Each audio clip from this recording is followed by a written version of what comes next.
هم هاي، والله عايزة اقول وحشتوني بس محرجة منكم الصراحة، بس وحشتوني والقناة وحشتني والرسم وحشني جدا جدا جدا. المهم بعد ظروف وكسل وارت بلوك وحاجات كتيرة كده قلت خلاص بقى خلي عندك دم يعني وارجعي، ما يصحش كده خالص. فوالله يا جماعة الخير، بداية كده لا أخفيكم سرا، أنا مش عارفة ده إيه اللي جابني هنا خالص. جو أنا مش عارفني، أنا تهت مني، أنا مش أنا وكده. سوري يعني.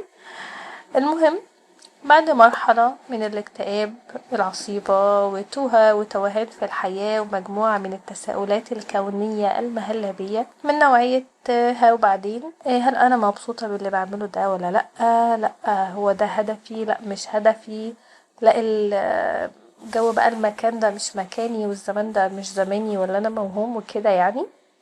فقلت لأ، ما انا لو فضلت واقفة مكاني كده وبتساءل كتير لا هوصل لإجابة ولا هاخد خطوة في أي حاجة في حياتي. فقلت أجي أعمل دخول مفاجئ غير مخطط له بالمرة، ولا يسير وفق أي منهج محدد ولا أي حاجة مستقبلية في دماغي على الإطلاق، غير إني أحاول أخرج من البير اللي ملوش آخر اللي وقعت فيه ده. وصراحة انا هشجع نفسي كده واقول ان ده في حد ذاته انجاز. هو فيديو ماما ما يكونش ليه اي لازمة بالنسبة لاي حد، بس اتليست بالنسبة لي انجاز ان قدرت اطلع من القوقعة بتاعتي. ممكن تكون دي خطتي وهدفي الوحيد في الوقت الحالي الصراحة، وهو اني استمر. الاستمرارية بالنسبة لي دي خطتي الفترة دي، واني اكمل بس كده.